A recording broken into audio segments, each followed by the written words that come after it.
नमामि धन्वन्तरिमादिदेवं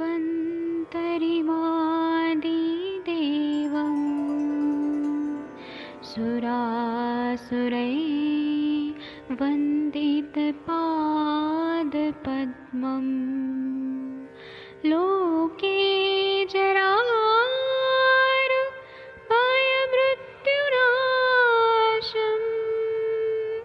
दातारमीशं विविधौषधीनां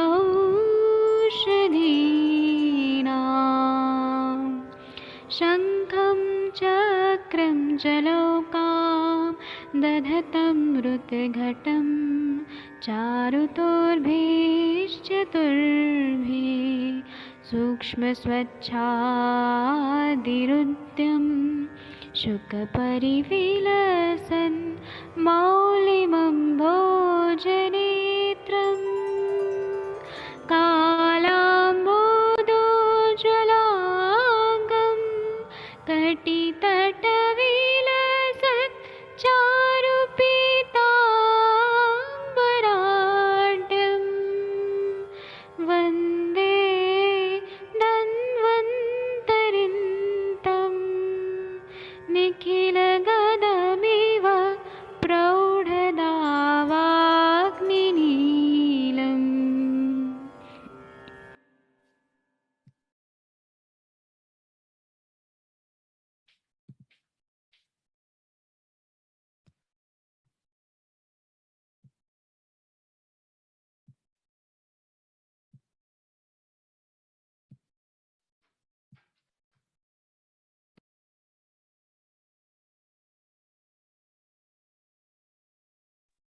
प्रणाम सभी लोगों को। मैं वैद्य अरविंद पाठक पुणे महाराष्ट्र से आप सभी लोगों का स्वागत करता हूँ। हम लोग माधव निदान का जो अर्श निदान पढ़ रहे हैं उसमें वातज पित्तज कफज के निदान हमने पढ़ लिया है। अभी हम लोगों को श्लोक नंबर जो 8वां के बाद का है वो हम पढ़ेंगे। और आप लोग कृपया ये ध्यान दीजिए कि आज का पासवर्ड और आईडी बदल दिया गया है, तो इसलिए जो लोग फेसबुक से देख रहे हैं वो लोग अपना ग्रुप में देखिए। आईडी चेंज हो गया है क्योंकि फिर से अतिक्रमण करने वाले लोग, टेररिस्ट लोग आके हमें नुकसान ना पहुंचाए, इसलिए हमें कभी कभी कुछ कुछ चेंजेस करने पड़ रहे हैं ताकि हमारा ये जो है बिना कोई बाधा के चलते रहे क्लासेस। अब इसमें जो है द्वंद्वज अर्श के निदान ये बता रहे हैं कि हेतु आपके स्क्रीन पे दिख रहा है, वो अब मैं पढ़ूंगा और मैं बताऊंगा उसका अर्थ, और टीका में क्या लिखा है वो अभी मैं बताऊंगा। उसके बाद में हम लोग ना संभाषा करेंगे। तो ऐसा है कि हेतु लक्षण संसर्गात विद्या द्वंद्वोल्बणानि च, इतना बढ़िया बता रहे हैं कि जब अर्श को करने वाले दो दो दोषों का एकत्र मेल हो जाता है, जैसे वात पित्त पित्त कफ वात कफ, ऐसे जब दो दो दोषों का मेल हो जाता है तब द्वंद्वज दोषों से उत्पन्न होने वाले लक्षण उत्पन्न होते हैं। जैसे वात प्रकोपक का आहार विहार का सेवन किया और पित्त प्रकोपक, तो वात पित्तज अर्श होगा। पित्त और कफ वाला, ये वात और कफ वाला, ऐसे दो दो वाला होगा तब ये द्वंद्वज टाइप का अर्श हो जाता है। और पेशेंट हमारे पास ऐसे आते ही हैं। इसी को मधुकोश टीकाकार बोलते हैं, जो विजय रक्षित जी ने लिखे है। उन्होंने बोला है कि द्वंद्वजार्शो निदानादिक माह हेत्वेत्यादि हेतु लक्षण संसर्गादिति दोषद्वयस्य निदान मेलकेन लक्षण मेलकेन च द्वंद्वोल्बणानि द्वंद्वजानि विद्यात्। इसका मतलब यह है कि दो दो दोषों के निदान मिल जाने से और उनके फिर लक्षण मिल जाने से द्वंद्वोल बण अर्श जानना चाहिए और समझना चाहिए। पेशेंट में समझना बहुत जरूरी होता है कि इसमें वातज और पित्तज, मतलब वातज रहेगा तो रुक्षता बहुत ज्यादा रहेगा, शूल बहुत ज्यादा रहेगा, और पित्तज रहेगा तो दाह पाक ऐसे लक्षण आएगा। और मल प्रवृत्ति भी जो होगी ना उसमें बहुत ज्यादा दाह होगा, बर्निंग होगा, गुद दाह होगा बहुत ज्यादा। कफज होगा ना तो उसमें थोड़ा सा म्यूकस टाइप निकलेगा। और दूसरा है कि वह मंद वेदना वाला होगा और उसका विस्तार ज्यादा होगा, ऐसे होगा। तो हमें ना ये दो दो दोषों के हिसाब से समझना जरूरी होता है।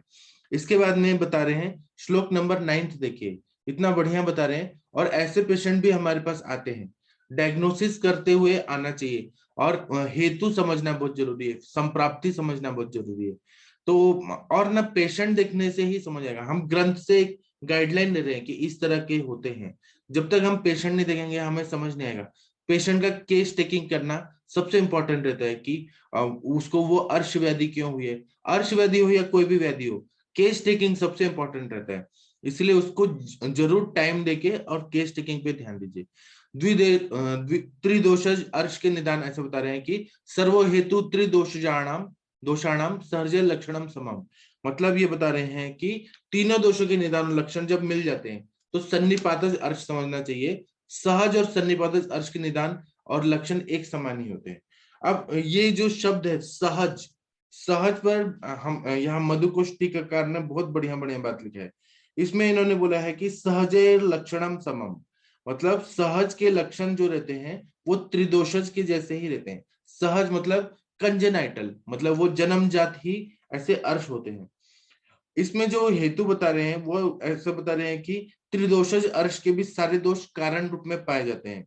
मतलब सन्निपातिक अर्श और सहज एक जैसे ही हेतु रहते हैं। और सहज अर्श का ये बता दिया है कि सुश्रुताचार्य जी ने टीका में ऐसे लिखा है कि सहज अर्श देखने में अत्यंत भयंकर रहते हैं।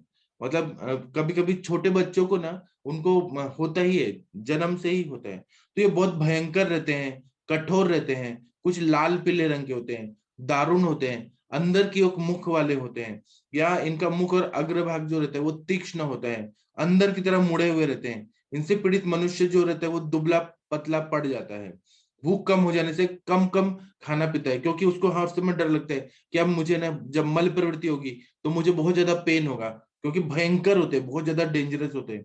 और इसमें शरीर की सिराएं उभरी रहती हैं, और क्षीणवीर होने से संतानें भी कम होती है, कम आवाज कमजोर पड़ जाती है। ऐसा मनुष्य जो रहता है जिसको जन्म से ही अर्श है वो क्रोधी रहता है, बहुत ज्यादा उसको गुस्सा आता है और मंदाग्नि युक्त रहता है। इसके अतिरिक्त इनको ना नाक की बीमारियां, नासा रोग बहुत ज्यादा होते हैं, शिरो रोग बहुत होते हैं, नेत्र रोग, कान के रोग, ऐसे हमेशा ही उससे वो पीड़ित रहते हैं। उनके जो इंटेस्टाइन है, अंतड़ियों में कुलबुलाहट रहती है, कुछ ना कुछ ऐसे गुड़गुड़ गुड़गुड़ होते रहता है, डिस्टर्ब रहता है, पेट में अफारा होता है, गुड़गुड़ शब्द होता है, हृदय गौरव होता है, अरोचक, ऐसे उपद्रवों से वो युक्त रहते हैं। और यह सुश्रुत निदान स्थान में बताया है। इसी को मैं संस्कृत में पढ़ता हूँ। इसमें ऐसे बता रहे हैं कि सहजर लक्षण समम इति पाठंतर सहज सहजार्शो भवेर लक्षण समम सर्वो हेतु त्रिदोषाणाम इति योज्यम। इसका मतलब है कि सहज लक्षण वाले लोग जो रहते हैं ना उनको वो जन्मजाति होते हैं, और तीनों दोषों के लक्षण वातज पित्तज कफज ये तीनों दोषों के लक्षण इसमें पाए जाते हैं। उसी तरह से बता रहे हैं कि सुश्रुताचार्य जी बोल रहे हैं कि दुदर्शन नानी, मतलब देखने में बहुत भयंकर होते हैं, दुर्दर्श होते हैं, परुष होते हैं, परुष मतलब ड्राइनेस युक्त होते हैं, पारुष मतलब परुष भी होते हैं, पारुष होते हैं, पांडुनी उससे पांडुता बहुत ज्यादा आती है, मतलब खून की कमी रहती है, दारुण अंतर्मुखानी बहुत ज्यादा सीवियर रहते हैं, वो फैले हुए रहते हैं, अंतर्मुखानी अंदर उनका मुख रहता है, तैरुपद्रवतः कृशो अल्प भुक उसका उपद्रव के रूप में वो कम खाना खाते हैं, अल्प भुक, सिरा संतत गात्रोत अल्प प्रजहा, मतलब उनके शरीर में सिराएं जो रहती हैं वो बहुत ज्यादा प्रोमिनेंट ऐसे दिखाई देती है पूरा शरीर में, मतलब वो लोग का ना मांस वृद्धि नहीं रहती है, तो बहुत ज्यादा प्रोमिनेंट सिराएं पूरा शरीर में दिखाई देती हैं। फिर बोल रहे हैं कि अल्प संतत, मतलब उनके संतान जो रहती है वो बहुत कम रहती है। उसी तरह से गात्रो अल्प, उनका शरीर भी बहुत ज्यादा रहता है तो कृश रहता है, अल्प प्रजा संतान कम रहती है, क्षीण रहता है, शुक्र भी बहुत उनका कम रहता है, मतलब स्पर्म काउंट बहुत कम रहता है, मोटिलिटी भी बहुत कम रहती है, शाम स्वर आवाज जो रहती है उनकी बहुत शाम, बहुत ज्यादा दुर्बल जैसी रहती है, क्रोधे नो क्रोध युक्त रहते हैं बहुत ज्यादा, अल्प अग्निना मतलब अग्नि उनका मंद रहता है, पूरी लाइफ उनका अग्नि मंद रहता है, जिनको सहज अर्श हुआ रहता है।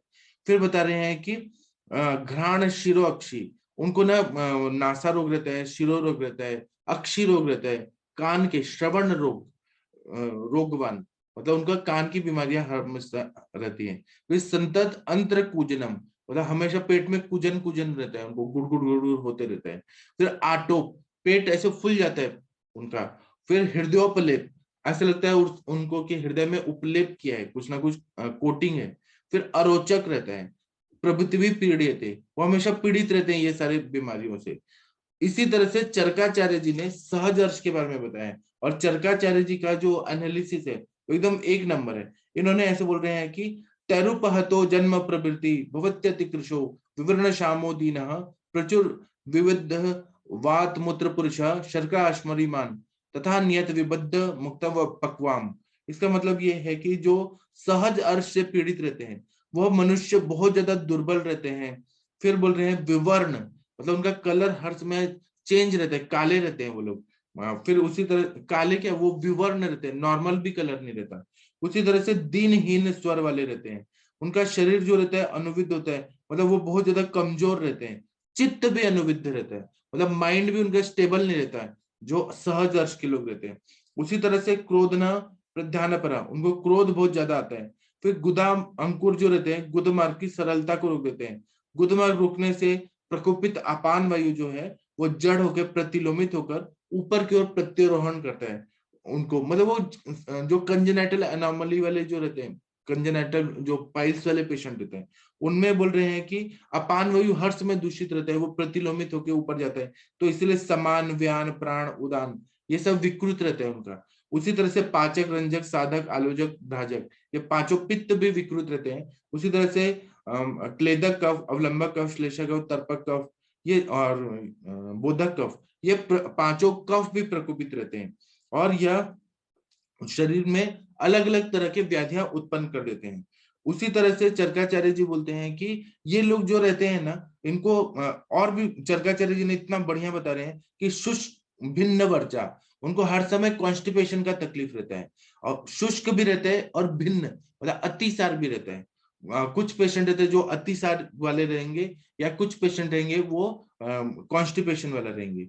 इसी तरह से बोल रहे हैं कि इनका जो मल प्रवृत्ति होती है वो कैसी होती है, तो श्वेत पांडु हरित, फिर पीत रक्त अरुण तनु सांद्र पिच्छिल कुणप, ऐसे गंध का पुरुषावेशी, मतलब कभी उनका सफेद रंग का मल आएगा, कभी पांडु रंग का आएगा, कभी हरित रंग का आएगा, कभी पीले रंग का, कभी रक्त वर्ण का आएगा, कभी अरुण वर्ण का आएगा, कभी तनु आएगा, कभी सांद्र आएगा, कभी पिच्छिल आएगा बहुत ज्यादा, कभी कुणप ग्रंथि, इसे डेड बॉडी का स्मेल होता है उस तरह का, ऐसे गंध का पुरुषावेशी। फिर बोल रहे हैं कि नाभि बस्ती वंक्षणोदेश प्रचुर प्रकृति का अन्न बनता, नाभि में कर्तनवत वेदना होती है, जैसे कैंची काट रहे हैं इस तरह से वेदना होती है। बस्ती में कर्तनवत वेदना होती है। वंक्षण में पूरा मतलब जो अपना ग्रॉइन एरिया है वहां पे थाइज में ऐसे कर्तनवत वेदना होती है।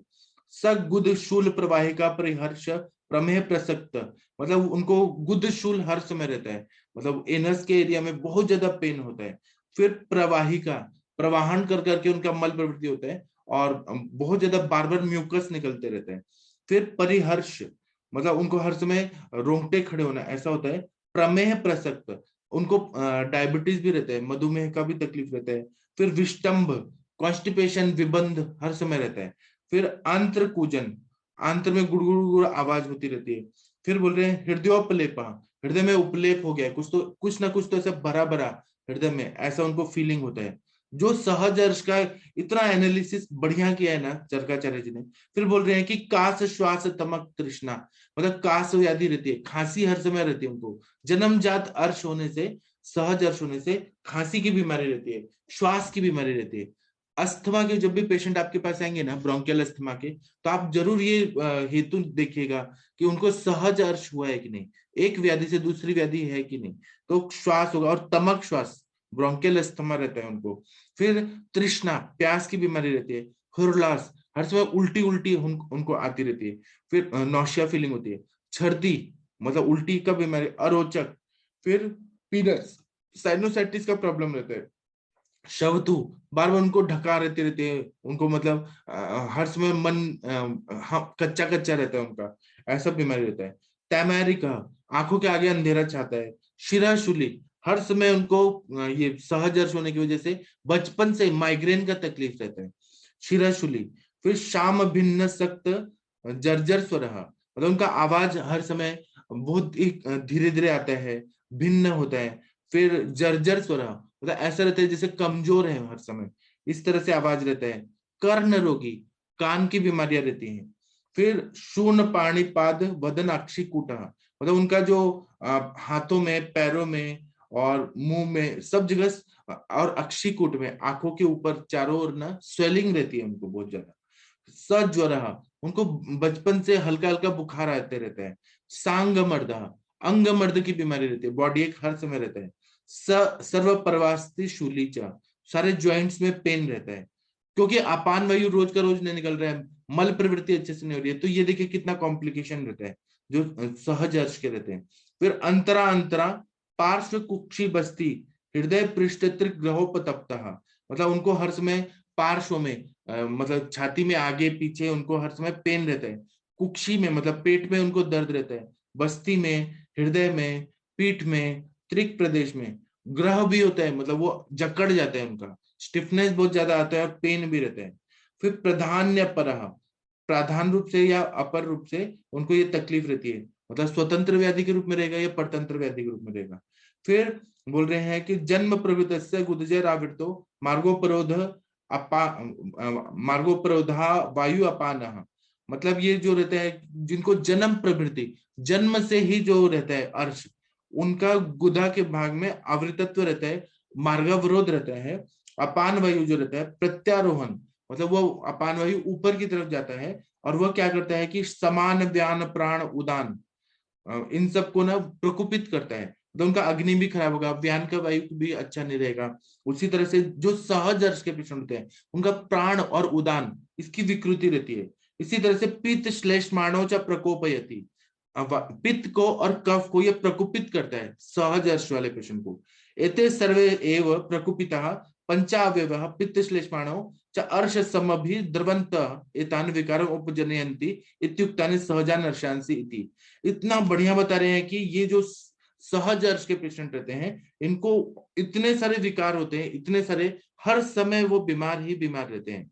और ऐसा बता रहे टीकाकार बोल रहे हैं कि न रोगो अप्येक दोष जहा, कोई भी रोग केवल एक दोष से उत्पन्न नहीं होता है उसमें, मतलब ये बता रहे हैं कि एक प्रकोपितो दोष सर्वान प्रकोपित, जब एक दोष प्रकोपित होता है तो वो सबको ही प्रकोपित कर देता है।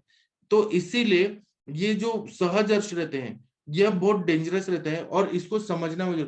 आपके पास जब भी पेशेंट आते हैं, बहुत सारे व्याधि वाले पेशेंट आते हैं, तो हमारे सर हमें बताते हैं, जमदग्नि सर, कि आप अर्श व्याधि है कि नहीं। इसका सबसे पहले प्रश्न पूछिए कि जैसे जिसको हार्ट का बीमारी है, मधुमेही है, या मल्टीपल डिजीजेस हैं, तो अर्श का जरूर पूछना चाहिए कि आपको कंजेनाइटल ये पाइल्स है कि नहीं, ये पूछना चाहिए। अब मैं आप लोगों को अनम्यूट करता हूँ, आप लोग आइए और हम संभाषण करते हैं। इतना बढ़िया बता रहे हैं, चरक और सुश्रुत का भी रेफरेंस दिया है यहाँ पर। मैंने अनम्यूट कर दिया है, आप लोग आइए और बताइए कुछ। डॉक्टर कंचन जी, आपने ऐसे पेशेंट देखे हैं जिनको जन्मजात अर्श के पेशेंट आए और उनको बहुत सारे कॉम्प्लिकेशंस थे? प्रणाम सर। प्रणाम जी, बताइए।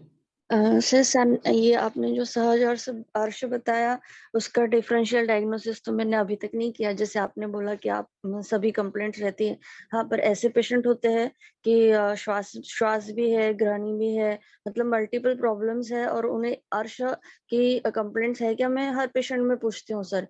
तो ये तो मिलता है बहुत बार, पर ऐसे ऐसे स्पेसिफिक डायग्नोसिस नहीं किया कि सहज अर्श होगा, उससे जन्मजाति होगा, ऐसे पूछा नहीं कभी सर। अभी नेक्स्ट टाइम से तो मैं पक्का पूछूंगी। इतना इंटरेस्टिंग है ना, इतना मजा आता है ये जब हम केस टेकिंग करते हैं। पढ़ाते हो आप सर, मतलब पूरा ऐसे दिमाग में फिक्स हो जाता है। मैंने अभी कल 3 पेशेंट देखे अर्श के, तो उसके बारे में बोलूं मैं? हाँ बताइए बताइए, अच्छे से बताइए। हाँ सर, मैंने 3 पेशेंट देखे, तो उसमें एक जो था 48 एज का था। तो वो टैक्सी ड्राइवर था, मतलब यहाँ से ऐसे मुंबई में ही नहीं पर बाकी जगह पे लेके जाना, स्टेट टू स्टेट लेके जाना या फिर कोई सिटी टू सिटी लेके जाना। तो उसका 18 आवर्स का जर्नी, 20 आवर्स का, कभी ओवरनाइट जर्नी ऐसे होता था सर। तो उसका वेगो का धारण था, आउटसाइड फूड का हिस्ट्री था, चाय 7-8 कप पी रहा था, और उसका प्रकृति वात पित्त वाला प्रकृति था। तो सर उसमें ना तीनों दोषों के लक्षण दिखे मुझे, मतलब उसके स्वेलिंग था एनस में, ब्लीडिंग भी हो रहा था उसे, और पेनफुल जो मोशन हो रही थी उसको पेनफुल डिफिकेशन भी था, बर्निंग भी था, एनस में भी बर्निंग था, एब्डोमेन में भी बर्निंग था। उसे कभी लूज स्टूल हो रही थी, कभी हार्ड हो रही थी। पर जैसे 3 to 4 टाइम्स दिन में हो रही थी उसे। मतलब ये थोड़ा ग्रहणी के बाद उसे अर्श की संप्राप्ति हुई थी। यहाँ पे उसके भूख बहुत कम थी और पानी बहुत ज्यादा पीने की इच्छा होती थी, तो बार बार पानी पीता था। ये एक पेशेंट देखा सर मैंने। और एक दूसरा था, तो इसमें ये एक फीमेल थी 21 एज की।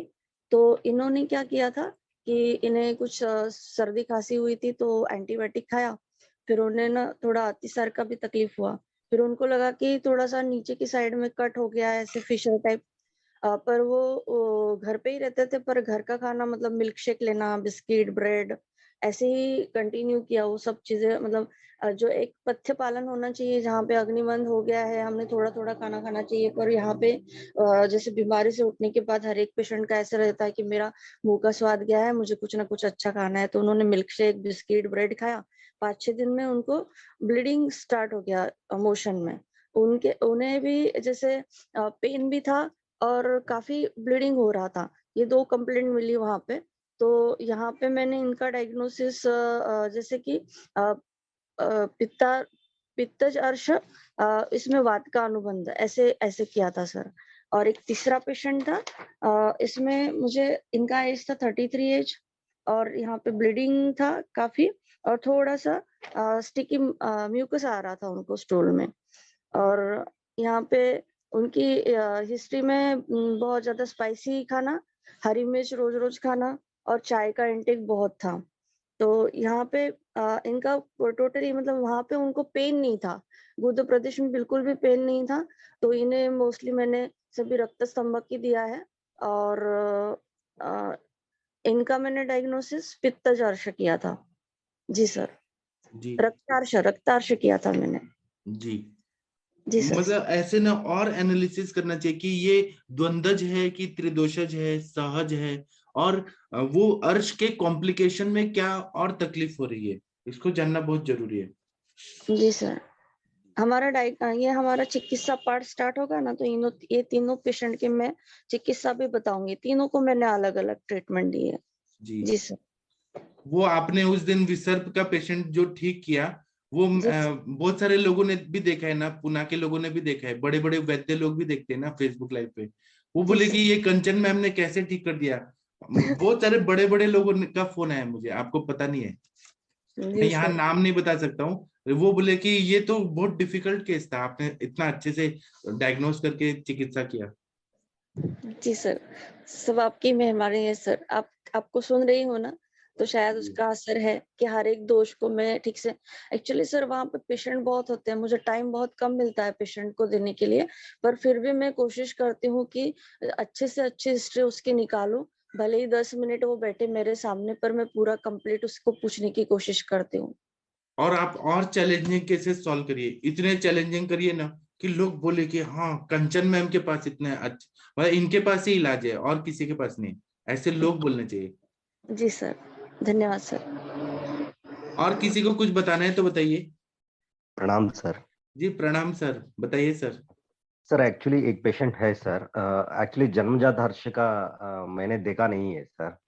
जी। सो एक्चुअली एक पेशेंट है सर, उसको म्यूकोमाइकोसिस हो गया था सर। अच्छा। उसके साथ साइनसाइटिस विथ पेरिफेरल सेलुलाइटिस हो गया था सर। वो तो एक हॉस्पिटल में एडमिट हुआ था, उसको इतना दवाई दिया कि उसके बाद में उसको हर्ष हो गया है सर अभी। जी। वो दवाई लेने के बाद में अभी तो वो म्यूकोमाइसिस माइकोसिस के लिए उसके पास जो भी ट्रीटमेंट दिया था उससे आराम नहीं हुआ सर, उसको वो डिस्चार्ज करके वापस आए हैं सर। जी। अभी तो उसको वो अर्श का साइज तो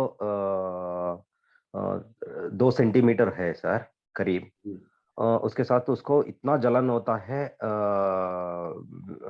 आप मोशन पास करने के बाद में बहुत बहुत जलन होता है सर उसको, इतना दर्द भी होता है बार बार। जी। सो उसको वही sir due to drug induced अर्श हो गया है सर उसको। जी। पित्तज और वातज भी है सर, दोनों है उसमें। वो पहले तो मोशन नहीं जाता था सर, थोड़ा थोड़ा जाता था। अभी कोई वो घर में ही कुछ इलाज करने के बाद में मोशन जा रहा है सर, इसाबगुल पाउडर दिया था उसने। जी अभी तो मैंने उसको काशी सादी तेल और त्रिफला गुग्गुलू दिया हूँ सर। जी। और कुछ क्या ऐड करना है सर, कैसे समझना है सर ये कैसे? मतलब आपने कहा कि गुद दाह हो रहा है, बर्निंग सेंसेशन बहुत हो रहा है, हाँ सर। तो कुछ पित्त शामक द्रव्य भी दीजिए ना। हाँ पित्त सर। शामक द्रव्य आप क्या देंगे, जैसे कामदूधा दे दिया, सुशेखर रस दे दिया, प्रवाल पिष्टी दे दिया, गुलकंद दे दिया, आंवले का मुरब्बा दे दिया। ऐसे बर्निंग को कम करना है आपको। या तिक्त रसात्मक नीम दे दिया, कुछ ऐसे द्रव्य देखिए, निम्बादी ओके। वटी वगैरह। Okay sir. सर वही सर, उसको म्यूकोमाइसिस माइकोसिस के लिए अभी क्या करना है सर? म्यूकोरमाइकोसिस को तो आपको कुष्ठ की तरह चिकित्सा करना पड़ेगा। उसमें गंधक रसायन बहुत बढ़िया काम करता है, गंधक ओके। रसायन का प्रयोग करिए। और पंचतिक्त घृत गुग्गुल का प्रयोग करिए, कैशोर गुग्गुल आरोग्यवर्धिनी, पूरा कुष्ठ की तरह चिकित्सा करना है तो ठीक हो जाएंगे। हाँ ओके सर। हाँ, इसमें सूक्ष्म त्रिफला दे सकते हैं ना सर? सूक्ष्म त्रिफला तो बेस्ट है, एकेटी अच्छा है। सूक्ष्म त्रिफला से म्यूकरमाइकोसिस का जो सेकंड वेव आया था ना पिछले साल, बहुत सारे पेशेंट सूक्ष्म त्रिफला से ठीक हुए थे। Okay sir. सर इसमें नस्य क्या कर सकते हैं सर, कौन सा नस्य दे सकते हैं सर, उसको थोड़ा फायदा हो इसके? नस से है तो उनको क्या म्यूकोरमाइकोसिस को ठीक करना है, कि अगर शूल है या निद्रा नाश है, क्या और क्या कॉम्प्लिकेशन है? हाँ सर वही है सर, शूल है सर उसको। शूल है तो शीर वाला तेल का नस से दीजिए ना। क्षीर वाला तेल लगाना है सर। हाँ, हाँ सर। शीरा शूल ठीक हो जाएगा। हाँ सर। सर वो पेशेंट में थोड़ा कफ भी ज्यादा है सर, वो एक्चुअली हिल रीजन में रहते हैं सर। तो वो तो कफ ठंड ज्यादा है बहुत। तो अणु तेल, षडबिंदु तेल, वचा तेल, ज्योतिषमती तेल, सरसों का तेल, ऐसे सरसों का तीक्ष्ण शिरोविरेचन जैसा दीजिए। हाँ सर, सरसों का तेल। हाँ सर, ऐड करता हूँ सरसों का सर। तेल 8-8 ड्रॉप डालने को बोलिए, देखिए उनका सब कफ निकल जाएगा। हाँ सर, ठीक है सर। हाँ, जी। Thank you sir. और इतना मजा आता है ना सर, ऐसे पेशेंट हमारे हाथ से ठीक होते हैं तो मतलब हाँ वो बोलेंगे कि म्यूकोरमाइकोसिस का एलोपैथी में तो उतना फास्ट नहीं होता जितना सूक्ष्म त्रिफला से फास्ट रिजल्ट आता है। हाँ सर, सर सही है। ये एक चीज सर पूछूं सर? जी सर, पूछिए ना। सर ये जो आपने अभी सरसों के तेल का बताया है, जी। तो सरसों का तेल अपन गरम करके कोष्ण तेल डाले हैं, या जो अपना कच्चा जो तेल आता है वही डाला जाता डाले? दोनों साइड से ठीक है, वो सरसों का तेल खुद ही गर्म होता है बहुत ज्यादा। नहीं नहीं सर, तासीर में तो प्रकृति में तो गर्म होता ही है, हाँ, लेकिन ये सरसों का तेल जैसे जब अपन गरम करते उतना हैं डालिए कि कोष न तो रहे, पेशेंट को तकलीफ ना हो। कोष्ण है ना? हाँ, कोष न। हाँ जी सर, थैंक यू। जी। सर ये अभी पित्त महाराष्ट्र में तो गर्मी इतनी रहती है ना, अभी भी गर्मी पड़ रही है, तो यहाँ तो हमें गर्म करने की जरूरत ही नहीं पड़ती, वो तेल बहुत ज्यादा ठंडा नहीं रहता, तो हम डायरेक्ट डाल देते हैं। नहीं सर, यहाँ पे क्या है कि यहाँ पे राजस्थान में इधर अब क्या है, सरसों निकलने वाली है। हाँ हाँ। तो अभी क्या है कि जो तेल लेते हैं हम लोग, पुराना तेल यूज करते हैं। अभी नया तेल जो आएगा ना, उसमें आम मतलब जलियांश भी आ जाता हाँ, है फिर कई वो बार। मत करिए, वो मत करिए। जी जी जी। जी सर। सर एक्चुअली पित्तहर्ष में सर जलाव का भी कर सकते हैं क्या सर? जो लौका आप करिए, लेकिन मैं जो गुरुजी से पढ़ा हूँ, जमदग्नि सर से, तो सर बोलते हैं कि वो जलौका नहीं लगाना चाहिए अर्श में। वो हम सर बोलते हैं कि वो सद्यो प्राणहर मर्म है ना, गुद। Okay okay. तो वो हाँ मतलब मैं जो गुरु से सीखा हूँ वो बोलते हैं कि वहां पे मतलब अर्श पे जलौका नहीं लगाना चाहिए, ब्लीडिंग फिर रुकता नहीं है। ओके क्यों सर। हाँ आकांक्षा मैम, सर से सुना होगा आपने बहुत बार, जी सर सर, नहीं बिल्कुल। एडवाइस करते हैं जी जलौका। सर, पित्तज में थोड़ा सा अवॉइड, और इवन जहाँ पे कॉटरी वगैरह यूज करते हैं उसमें भी थोड़ा अग्निकर्म के बारे में भी थोड़ा सा ध्यान देना चाहिए। मतलब तो उसमें जो लॉकर लगाइए, लेकिन हम लोगों ने सीखा है कि वहां जो लॉकर ना लगा के, क्योंकि वो ब्लीडिंग फिर रुकता नहीं है, बहुत मुश्किल रहता है जो लॉकर लगाने के बाद। ओके सर, नहीं लगाता हूँ सर, सिर्फ पूछा सर मैंने, कर सकते हैं क्या? साइड में लगाइए, लेकिन अर्श पे मत लगाइए। अर्श में नहीं तो ब्लीडिंग बंद नहीं हुआ तो फिर कॉम्प्लिकेशन हो सकता है। हाँ सर, सर वो ये तो एक्चुअली। हाँ बोलिए मैम। जी सर। सर आपका जो पेशेंट है उसमें मतलब जैसे आपने बताया कि एज अ कॉम्प्लिकेशन के रूप में, मेडिसिन के रूप में उसके बाद उनको ये तकलीफ हुई है, तो हाँ सर इसमें क्योंकि आप बता रहे हैं पेन पेशेंट को ज्यादा है, तो इसमें most probably it should be associated with fissure. Fissure जब तक नहीं होगा तब तक वहाँ पे पेन इतना ज्यादा नहीं होगा। तो थोड़ा सा रूल आउट करिए फिशर के लिए, तो जात्यदी तेल का लोकल एप्लीकेशन साथ में, और चांगेरी घृत और दुर्वाकल्प, क्योंकि जलन है, दाहा है और कहीं ना कहीं आपको पित्त लग रहा है, तो ये दाढ़ी मादी घृत है या चांगेरी घृत का ओरल एप्लीकेशन और लोकल एप्लीकेशन भी उसी का, और साथ में जैसे सर ने बताया पित्त से एसोसिएटेड कुछ मेडिसिन, और तो ये आप करेंगे तो आपको मतलब, क्योंकि वहाँ पे फिशर कहीं ना कहीं डेफिनेटली होगा। और अगर पेशेंट को, क्योंकि म्यूकरमाइकोसिस रहा है, ज्वर की हिस्ट्री भी डेफिनेटली रहेगी, तो इसमें सर आप वाग्भट की ज्वर परिकर्तिका पेया भी यूज करेंगे तो आपको बहुत अच्छा रिजल्ट मिलेगा। क्या मैम? वाग्भट ज्वर अध्याय में दी है। ओके ओके, हाँ definitely ma'am, thank you ma'am. जी सर एक्चुअली जो भी हाँ। हम कहीं भी जलाव का करते हैं सर, जो एग्नोस्प्रिन टैबलेट लेते हैं उसको जलाव का करना है क्या नहीं सर? कर सकते हैं ना? करना है, बस वो बंद हो जाना चाहिए, नहीं तो उसके सलाइवा में हिरुडिन नाम का जो सब्सटेंस रहता है उससे हीलिंग नहीं होता है, मतलब बंद नहीं होता है, वो कंटिन्यू 1-2 दिन तक आते रहता है। मैंने किया है, इकोस्प्रिन लेने वाले लोग पे किया है, बंद हो जाता है, उसमें लोद्र चूर्ण या चंदन का चूर्ण डाल दिया, हल्दी डाल दिया, तो दबा के रखा तो बंद हो जाता है, लेकिन थोड़ा रिस्की रहता है उन लोगों में, वो अगर नहीं हुआ तो, बंद नहीं हुआ तो। हाँ सर, ओके सर। हाँ, प्रिकॉशन लेके तो कर सकते हैं। एक डॉक्टर वंदना पाठक मैडम जी कुछ इस पे केस का वो बताइए। वंदना मैम। जी वैजी, नमस्ते सभी को, नमस्ते। तो ये एक जो पिक है मैंने वैजी आपको भेजी है मैंने अभी। ग्रुप में भेज दिया। जी जी, तो ये एक मतलब 2-3 महीने पहले पेशेंट आया था, और बच्चा है वो 7 इयर्स के आसपास का, और इसको बचपन से एक रेड कलर का मास जैसा एनल ऑरिफिस पर है, और उसका जो एक पैर है वो भी थोड़ा मतलब गर्त में बड़ा है, और दूसरा पैर थोड़ा पतला है, मतलब कि जो एक पैर नॉर्मल है, दूसरा थोड़ा सा मोटा सा है, और इस पेशेंट को थोड़ी सी कॉन्स्टिपेशन भी रहती थी। तो उस समय तो मुझे ये नहीं समझ में आ रहा था कि क्या है, मैंने जो श्रुति मैम से भी डिस्कस किया, और हम लोगों ने एक ट्रीटमेंट चालू किया था उसका, कि उसको ये मान के चलते हुए कि बेबी जब अंदर अंदर ही था तभी से जो है उसको ये, क्योंकि कंजेनाइटली जब ये पैदा हुआ तब से इसका एक पैर मोटा एक पैर पतला था, और साथ में इसको छोटा सा अर्श जैसा था वहां पे एनल ऑरिफिस पर। तो इसको पेशेंट को जो मैंने डाइट में, तो नॉर्मल वो बच्चा है छोटा, तो कॉन्स्टिपेशन के लिए कुछ ज्यादा नहीं दिया, खट्टे अनार के जूस में बोला थोड़ी शुंठी मिला के दे देना, और साथ में इसको लोकल एप्लीकेशन के लिए टंकण और गंधक और निम्बादी चूर्ण लगवाया था, सौंठ भी साथ में क्लेथ को हटाने के लिए, और पुनर्नवा और सूंठ दिया था, और मैडम ने बस एक ही बताई थी नित्यानंद की, और 1/4 टैबलेट देने के लिए।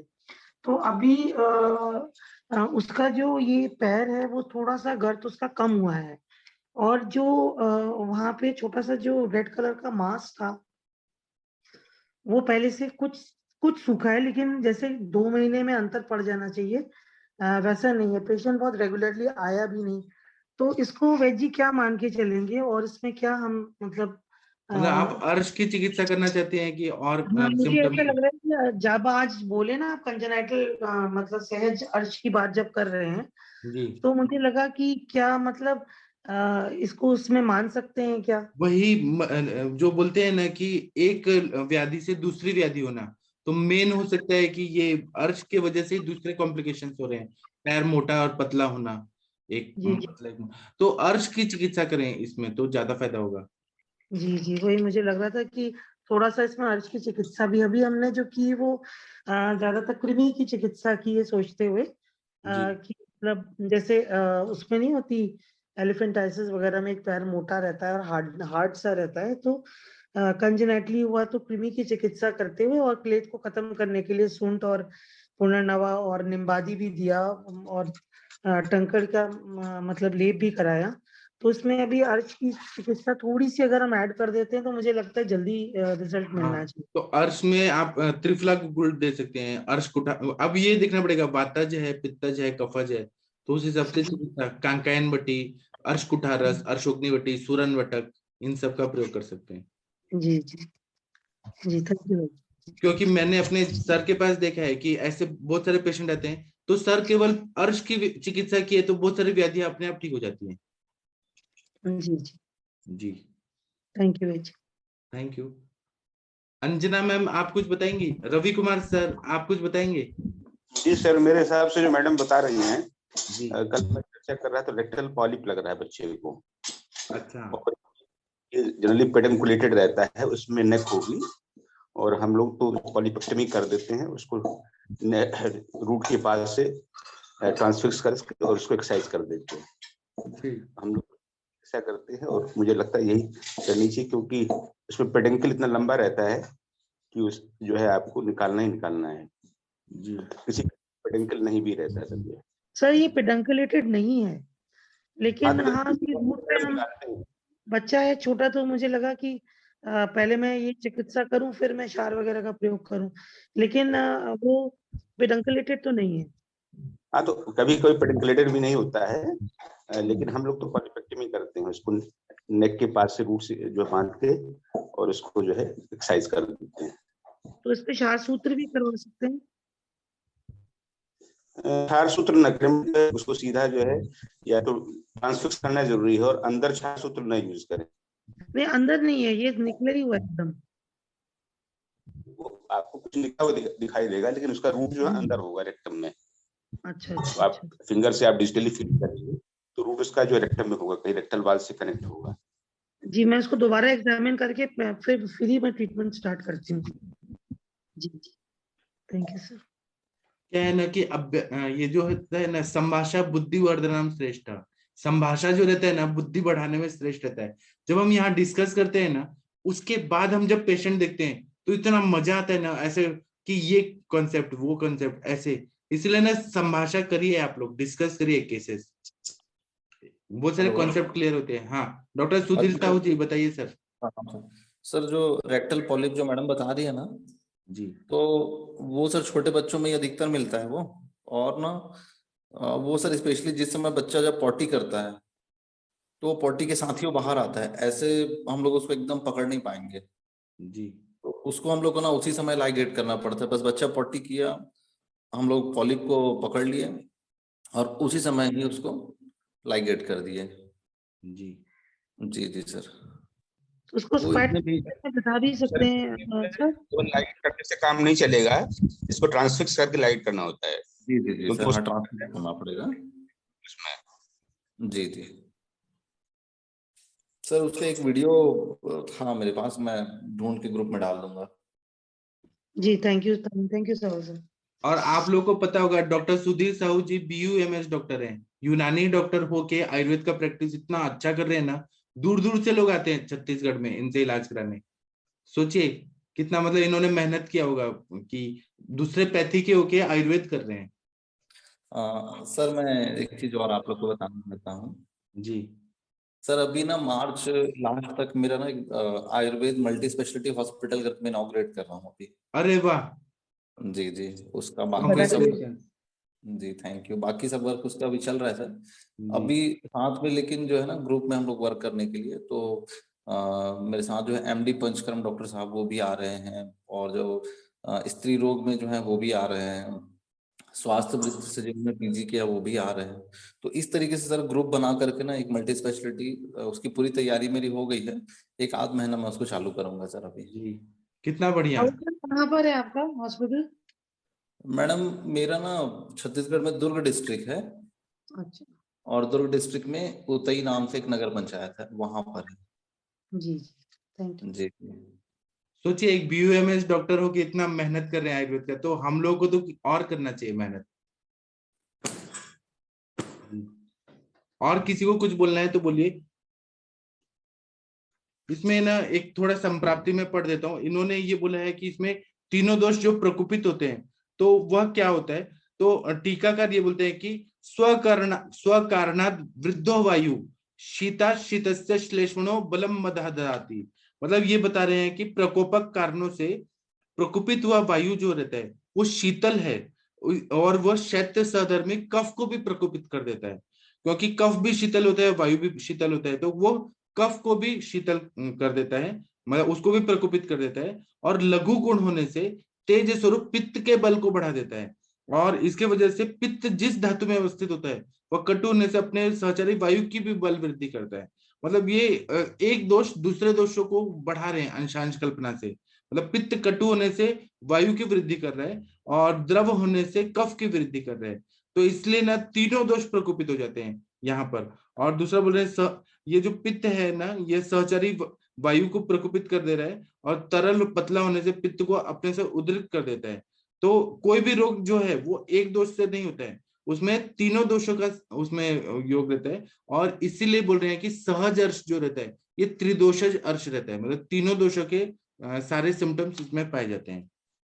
डॉक्टर मीनल गुप्ता मैम, आपने ऐसे पेशेंट देखे हैं सहज अर्श के और सहज अर्श से दूसरे व्याधियां ऐसे देखे हैं क्या मीनल गुप्ता मैम?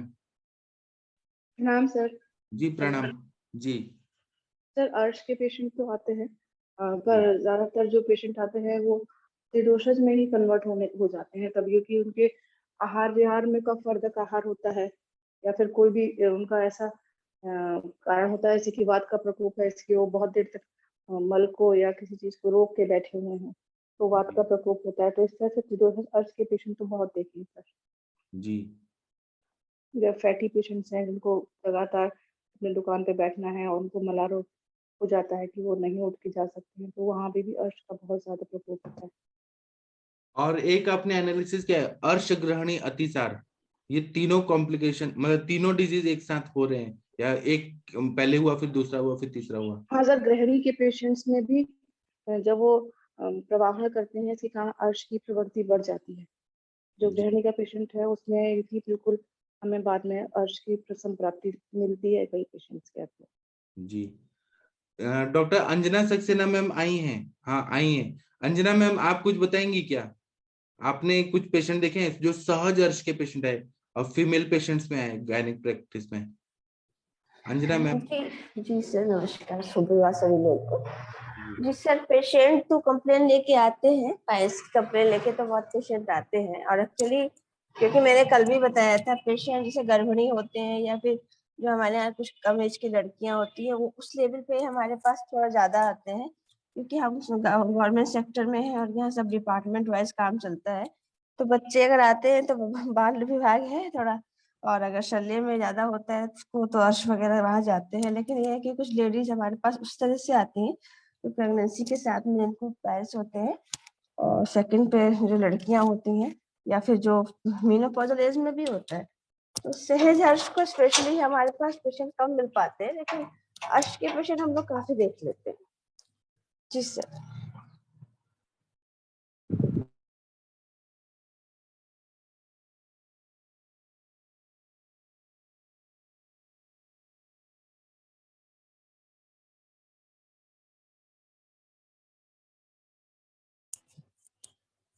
हेलो जी मैम। सर सर ने म्यूट कर दिया है, सर शायद बिजी हैं। हाँ तो अब भाई अर्श की बात चल रही थी, तो जनरली क्योंकि सहज अर्श तो नॉर्मल सी बात है कि जो कंजेनाइटल अर्श है या जो बच्चे पैदा होते हैं समटाइम्स, तो जैसे कहा भी जाता है कि जब डिलीवरी हो रही है तो उसके हर अंग प्रत्यंग को, शिशु के हर अंग प्रत्यंग को बहुत अच्छे से एग्जामिन कर लेना चाहिए। अगर शिशु के अंग प्रत्यंग को एग्जामिन नहीं करते हैं तो कभी कभी हम कुछ चीजें उसमें मिस कर जाते हैं। तो इसी तरह से जैसे बात चल रही है, तो अगर हम जब बच्चा डिलीवर होता है या हमारे पीडियाट्रिशियन बच्चे को देखते हैं तो हमें उसी समय कंसंट्रेट होकर ये सब भी अगर डायग्नोसिस बन जाती है या अगर होता है तो इस तरह से हमें चेकअप कर लेना चाहिए।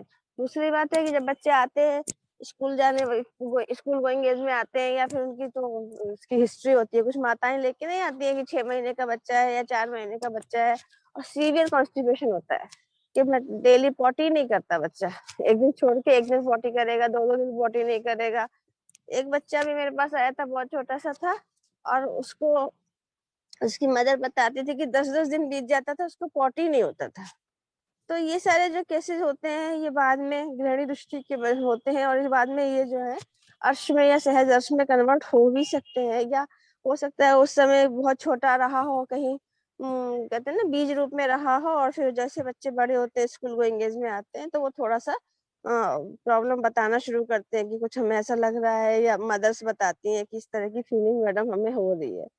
तो ये सहज अर्श तो मिलते हैं पेशेंट ऐसा, लेकिन ये है कि डायग्नोसिस करना और उसको टाइमली जो है उसका ट्रीटमेंट करना बहुत जरूरी होता है, वरना फिर ये धीरे धीरे और प्रॉब्लम क्रिएट करते हैं। मैम जो जी 7-8 महीने के बच्चों में कॉन्स्टिपेशन की प्रॉब्लम आने लगी है, उसके जी लिए एक तो मैंने हरड़ को घिस के चटाने की भी वो दिया था रितकी जी को। उसके जी अलावा मैम इनको क्या घृत का कुछ सेवन कराएं, उससे कुछ बेटर हो सकता है कि सुकुमार घृत जैसे कोई घृत उन्हें अगर सेवन कराएं तो क्या हाँ उसको मैम, हम रेमेडीज दे सकते हैं? हाँ मैम, जैसे कि जनरली स्नेहपान तो बहुत जरूरी है, स्पेशली बच्चों में स्नेहपान स्निग्धता होना ही चाहिए। तो स्नेहपान आप किसी भी फॉर्म में, क्योंकि बच्चे डायरेक्ट स्नेहपान नहीं कर पाते हैं, थोड़ा सा दूध के साथ भी दे सकते हैं कि आधे कप दूध में आधा चम्मच मिला के दे दिया। समटाइम दाल वगैरह में या जो खाना खिलाते हैं उसमें अच्छे से दे दिया, क्योंकि बच्चों को अगर आप अच्छे स्नेहपान कराएंगे तो बच्चे थोड़ा मुंह बनाते हैं।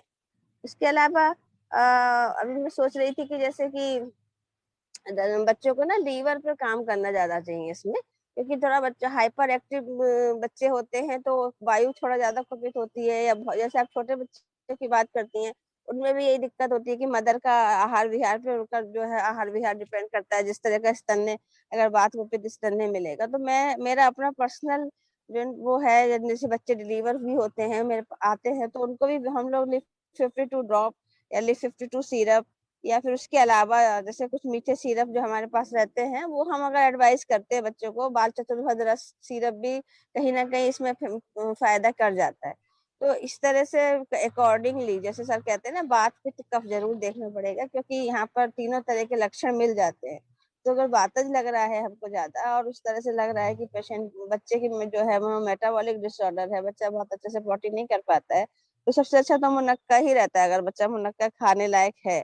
अगर मुनक्का नहीं खा पाता है तो मुनक्के का पानी भी हम बच्चों को पिलाने की बात करते हैं, या खजूर का फांट भी हम बच्चों को पिला सकते हैं। इसके अलावा जैसे कि एक और अच्छे से वर्णन आया है कि जैसे त्रिफला लिया, उसमें थोड़ा हरीतकी मिलाया, थोड़ा त्रिफला पाउडर में भी थोड़ा सा हरीतकी, शुंठी और गुड़, इस तरह का मतलब इस तरह का एक वो बना के और उसको मतलब बच्चे की एज के हिसाब से आप पिला सकते हो, तो उसका भी इफेक्ट आएगा। और बाकी जैसे बच्चे को भी एरंड तेल नाभि में डाल सकते हैं, थोड़ा सा हल्का सा, बहुत थोड़ा सा, 1 बूंद 2 बूंद, और हल्का सा पातल पे भी लगा सकते हैं। जी यस जी। और किसी का कुछ एक्सपीरियंस है तो बताइए। आप लोग का जो अनुभव है ये हम सब के लिए अनमोल है। आप लोग कुछ बताइए। डॉक्टर विकास कुमार जी, विन्यासा जी, आपने ऐसे पेशेंट देखे हैं तो बताइए कुछ, या कोई और केस भी बता सकते हैं। जी प्रणाम सर। जी प्रणाम। जी सर। सर ये कई लोग बोल रहे हैं। मैं जान विकास सर, कुमार जी आप अधिकारी बताइए। सर, जी सर। मैं बोलूं सर? हाँ सर आप बोलिए, फिर विकास जी बोलेंगे। मैं सर जामनगर में था, तो अधिकारी सर आप जानते होंगे सर, जो है उनका लेक्चर था एक सर, जो है जी तो घटना हुई थी। एक 22 का पेशेंट था, और उसको सर जो है कर दिया लाइट करके, और बाद में उसको जॉन्डिस डेवलप हो गई। तो काफी जगह वो घूमा, इलाज कराया, पर उसका जॉन्डिस ठीक नहीं हुआ। फिर सर मोक्षा कर दिया, उसके बाद जॉन्डिस हो गई सर। सर क्या कैसे सर इसको? मतलब पहले उनको अर्श हुआ, फिर उसके बाद में जॉन्डिस हो गया, और फिर ग्रहणी रोग हो गया। नहीं, रक्तार्स हुआ था सर पहले उनको। अच्छा रक्तार, आपका आवाज कट रहा है सर। पहले रक्तार्स हुआ सर, जो है जी रक्तार्स सर, उसको ऑपरेट किया गया। जी। ऑपरेट करने के बाद सर उसको जॉन्डिस डेवलप, फिर वो कई लोगों के पास गया और उसका नहीं हुआ। फिर सर ने जो रक्त मोक्षण किया हो गया सर, जो है जी। तो इसमें सर क्या असली में उन्होंने व्याधि प्रतिनिक चिकित्सा किया, संप्राप्ति भंग करने का चिकित्सा नहीं किया ना। जैसे अग्नि पे काम नहीं किया, उनका पेट साफ, कोष्ठ शुद्धि नहीं किया, इसलिए एक मतलब जैसे एक व्याधि ठीक किया लेकिन वो पूरा ठीक नहीं हुआ, फिर वो दूसरे कॉम्प्लिकेशन जहां जहां ख वैगुण्यता मिलते गई, स्थान संशय होते गया, और फिर व्याधि होते गया, ऐसा हो जाता है। इसलिए तो पूरा संप्राप्ति भंग करना बहुत जरूरी होता है ना। जी सर, जी सर। जी thank you sir. Vikas ji आप बताइए, क्या बता रहे थे? सर केस आया था कल मेरे पास, जी तो ये अर्श के इसे इस तरह के कई आते हैं। एक उदाहरण मैं बता रहा हूँ उसके बारे में। तो जी उसको अर्श हुआ था, ये अर्श में पित्तज। जी ये हेतु इसका है कि बहुत ज्यादा वो लोग जो है नॉनवेज लेते हैं, वो बहुत मसाला लाल मिर्च वगैरह डाल के। तो जी 1 साल पहले उनका ऑपरेशन कराए थे। जी तो दोबारा जैसे ये हेतु गड़बड़ हुआ तो फिर हो गया। उसके पहले एक बार और उन्होंने कराया हुआ था। तो सर इसका मैंने दिया है और ये ठीक भी हो जाते हैं, लेकिन हेतु वही जैसे बताया जाता है कि जैसे मल प्रवृत्ति जो है बहुत वो हार्ड ना हो, वो प्रवाहन ना करें और पित्तज आहार विहार ना लें, तो इस तरह की बात होती है। तो अक्सर इस तरह के आते रहते हैं, ठीक भी होते हैं। लेकिन सर ये सहज वाला जो आपने बताया है, इतना ज्यादा कॉम्प्लिकेशन, तो इसको मैनेज कैसे किया जाएगा? ये त्रिदोषज होते हैं, इसको हम मैनेज करते हैं, एक एक दोषों के हिसाब से करते हैं, कभी तीनों दोषों के हिसाब से करते हैं। लेकिन ये बहुत मतलब मुश्किल से ठीक होते हैं। आगे आएगा साध्य साध्य कृच्छ साध्यता, उस पे आएगा, और वो कैसे रहते हैं लक्षण सब आएगा। मैनेज करना मुश्किल होता है सर। सर्जरी करा दिया उसके बाद भी बहुत सारे कॉम्प्लिकेशन होते हैं। नहीं, सर्जरी के बाद मेरे पास तो वही बता रहा हूँ, जैसे एक उदाहरण बताया मैंने, इस तरह के बहुत आते हैं। सर्जरी के बाद भी 2 बार 3 बार करा लेते हैं, उसके बाद लोग आते हैं। जी यही और दो अभी बात इतना है। मार्केट है ना इसका, मतलब अगर कोई इसी पे काम करे तो बहुत मतलब नाम हो जाता है। नहीं सर, नाम तो है, ठीक है, ठीक हो जाते हैं सब, लेकिन यही है कि जैसे प्रवाहन और ये पित्तज सर आहार एक विहार। चीज बताइए, अगर पेशेंट सब अच्छा पालन करे तो वो रोगी ही नहीं रहेगा। वो तो हाँ सर, जानबूझ के प्रज्ञापराध करेंगे, इसलिए तो वो रोगी हैं। वो जो स्पाइसी की आदत है वो घूम फिर के उसी पर आ ही जाता है। ठीक होगा फिर उसी पर आ जाएगा। जी जी सर। और जो चीज मना करेंगे वही चीज खाने का मन करता है। जी सर, वही वही बात है। जी डॉक्टर प्रशांत भट्ट जी, आप कुछ बोलेंगे क्या? वैशाली मैम, आप लोग कुछ बताइए, आपने ऐसे पेशेंट देखे तो होंगे ही। अनुरिता मैडम, शुक्ला मैम, आप बताइए कुछ। प्रणाम सर। जी प्रणाम सर, बताइए सर। सर थोड़ा हटके पेशेंट, एक मेरा पेशेंट है सर, सीकेडी का है, ARF ऑन सीकेडी है सर। जी तो सर उसकी हिस्ट्री ये है, पहले पेशेंट को टाइफाइड हुआ था 5-6 महीने पहले। जी तो उस दिन उसे 21 दिन अमीकासिन लगा लगा था, जी और उसके बाद वो रीजनल फेलर में चला गया। तो उसका क्रिएटिनिन था पहले 3.71। तो सर बढ़ता चला जा रहा है लगातार। मैंने 15 दिन का ट्रीटमेंट दे दिया उसे, चंद प्रभावती, गोक्षरादि गुग्गुल, पूर्णवादी मंडूर और ये सर ये गोखरू, पुनर्नवा माका और रेबन चीनी का काढ़ा, पुनर्नवा आशा, इस तरह से। तो यूरिया भी सर कल रिपोर्ट से भेजी थी। यूरिया पहले उसका था 54, 5, अब 71 हो गया सर। तो मेरी समझ में नहीं आ रहा मैं क्या करूं सर इसमें। इसमें आप तिक्तक शीर बस्ती दे दीजिए। तिक्तशील बस्ती सर। हाँ वो बहुत अच्छा काम करता है। और सर थोड़ा आम मुझे लगा, तो उसका आम का पाचन भी आम पाचक बटी दे रहा हूँ आपकी। हाँ तो और थोड़ा बढ़ा दीजिए, आम पचन हो रहा है कि नहीं हो रहा है वो देखिए सर। और पुनर्नवा गुल दे दीजिए। जी सर। जी तिक्तक तो शीर सर बस्ती का प्रयोग करेंगे ना, और जी धनवंतर सर। तेल का बस्ती, तो जी बहुत सर। अच्छा फायदा होता है। तो सर ब्रेचन कराए ना कराएं पहले सर? विरेचन करा देंगे तो यूरिया क्रेटिनिन एकदम कम हो जाएगा। अच्छा सर। तो सर क्लासिकल ब्रेचन कराएं फिर तो? हाँ डॉक्टर मीनल गुप्ता मैम और शुक्ला मैम, आप लोग क्या बोलेंगे? आप लोग का अनुभव है, आप बताइए क्या करना चाहिए। सर इसमें रक्त मोक्षण भी कर सकते हैं। हाँ हाँ घी भरा कहाँ तेल से? का मात्रा बस्ती हाँ रक्त मोक्षण कहाँ से करेंगे सर? राइट क्यूबिटल आर्टरी से कर दीजिए। जी जी मीनल गुप्ता मैम, आपके हिसाब से क्या करना चाहिए? हाँ सर, विरेचन सर अगर ले लेंगे तो उसका इफेक्ट अच्छा आता है। मैंने बताया था पहले भी कि विरेचन का मेरे पेशेंट पे अच्छा इफेक्ट था। उसके बाद मैंने बस्तियां ली थी उसकी, उसमें तिक्त क्षीर बस्ती भी थी और क्षीरबला की भी बस्ती थी, ये दोनों का कॉम्बिनेशन भी लिया था। तो विद इन उसके 2 वीक्स में उसका यूरिया और क्रेटिनिन का अंतर आया था। ड्रग्स तो सर आपने सब बताई थी, ड्रग्स तो वही चलती हैं, और कुछ उसमें जी सर्वतोभद्र भी मैंने उसमें प्रयोग किया था, और उसका भी प्रयोग अच्छा रहा था। उसके अलावा सर दोनों कर्म किए थे, विरेचन और बस्तियां। मैम। अगर वो तो लगाएंगे तो ब्रेचन उसका मैम हाँ तो सर ब्रेचन क्लासिकल। कराएंगे तो और तो मेडिकेशन स्टार्ट बंद करना पड़ेगा हमें ना फिर?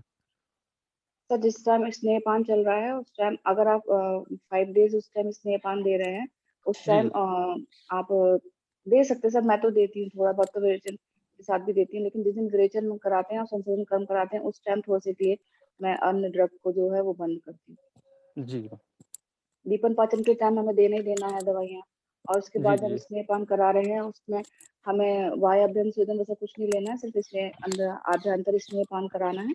और उसके बाद 5 डेज बाद आप विरेचन कराएंगे। उसके बाद 3 दिन तक मेडिसिन में थोड़ा सा रोकती हूँ कि संशोधन कर्म चल रहा होता है, पेशेंट काफी लाइट डाइट पे होता है, फिर शुरू कर देती हूँ मेडिसिन। जी मैम। और सर मैंने इसमें रक्त पाचक और मांस पाचक भी दिया है। रस पाचक, रक्त पाचक और मेद पाचक रक्त पाचक और मेदोपाचक। सर आपकी हिस्ट्री उसकी मिल रही है, आपने बताया था कि फीवर की हिस्ट्री मिल रही है और वो टाइफाइड फीवर की हिस्ट्री थी, इसलिए मैंने जो हेतु था उसका जो अमेरिका से लगा था मैंने इसलिए मांस पाचक ऐड किया सर। हाँ ठीक है। हाँ सर जी। एक शुक्ला मैम ने भी कितना बढ़िया चूर्ण बस्ती दिया था, विन्यासा मैम ने बताया था। हाँ शुक्ला मैम बताइए। हाँ सर, आप इसमें ना वैसे विरेचन तो मैम सही कह रही हैं, इसमें आप स्निग्ध विरेचन कीजिएगा, रुक्ष नहीं कीजिएगा। जी। तो कहीं ना कहीं वो भी आपको रहेगा और आपका ट्रीटमेंट तो ठीक ही है, पर थोड़ा सा वेट कीजिए, पेशेंस रखिए। पेशेंट को ये नहीं, आप हम एंग्शियस हो जाते हैं ना, क्योंकि इतने दिन की संप्राप्ति है, एक दिन में नहीं बनी किस, तो उसको वो अमिका सेन का कॉज है एक एक्यूट, बट कहीं ना कहीं पीछे से भी संप्राप्ति रही होगी पेशेंट की, तो इस वजह से। और चूर्ण बस्ती तो मैंने विन्यासा मैम ने बताई थी, तो मैंने दी थी और मेरे पेशेंट को बहुत अच्छी, वो उसमें मेरे कॉर्टिकल सिस्ट बन गई थी, तो उसका स्वेलिंग थी, उसमें दी थी। तो मैंने तो उसमें आपका ये वर्णा बाबा रामदेव का वो आता है ना, ये कौन सा, हाँ ब्रकदोषर क्वाथ और सर्पकल क्वाथ बना के, और उसमें मेरे पास वैष्णवर चूर्ण नहीं मिला था, तो मैंने अजमोदादी चूर्ण को करा था, और साथ में इसमें मैंने पुनर्नवाष्टक चूर्णवस्ती का एक बार रेमेडी दोबारा बताइएगा, मेरे से मिस हुई है। चूर्णवस्ती अगर आपके पास हो तो उसका रेमेडी लिखा हुआ तो एक बार मुझे जरा मतलब ग्रुप पे डाल दीजिएगा। मैम ने तो पुनर्नवाष्टक क्वाथ बोला था, और साथ में आमल की चूर्ण, आमल की का भी आमल की, या डिपेंड करता है कि हमें वैष्णवार चूर्ण बोला था उन्होंने, और या फिर अजमोदादी। तो मेरे पास अवेलेबिलिटी अजमोदादी चूर्ण की थी, और मैंने फिर मेरे पास वहां पे ये नहीं मिला, पुनर्वाष्टक क्वाथ नहीं मिला था, तो मैंने फिर वहां पर ये ब्रकदोषर क्वाथ और सर्पकल क्वाथ, इन दोनों को मिक्स करके मैंने क्वाथ बनवाया था। तो पहले मैंने 250 ml दी थी फर्स्ट डे, बट वो पेशेंट को रिटेन कर गई थी, तो फिर मैंने नेक्स्ट डे जो है 450 ml के राउंड अबाउट दी, और 3 बस्ती दी थी बस।